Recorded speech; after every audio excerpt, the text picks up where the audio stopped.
Jerusalem stood as the heart of worship, a city built around sacrifice, prayer, and the presence of God. Pilgrims came from distant lands carrying offerings and hope. At the center stood the temple, meant to be a place where heaven touched earth. Yet beneath the sacred stones, something was wrong. Passover was near, the festival of freedom, the remembrance of deliverance from slavery.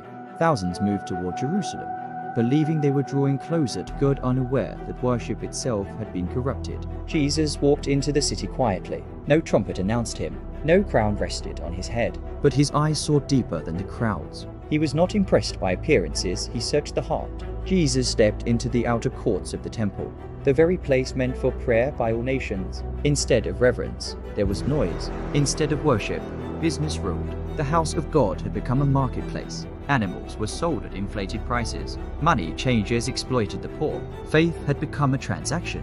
What was meant to lead people to God now pushed them away. And Jesus watched, silently. This was not anger born of pride.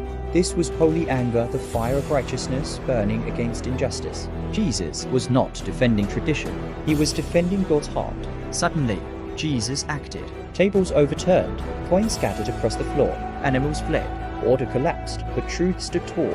The temple was never meant to exploit. It was meant to heal, a place of prayer for all nations, a refuge for the broken, a meeting place between God and humanity. Religious leaders were stunned, authority questioned. They demanded science, proof, explanations, but they missed the message. God was reclaiming his house. Jesus spoke of destruction and restoration, not of buildings, but of himself. The true temple stood before them, the dwelling place of God among men. When corruption left, compassion returned. The blind came, the lame approached, and Jesus healed them. Worship was restored not through rituals, but through love. Children praised him openly.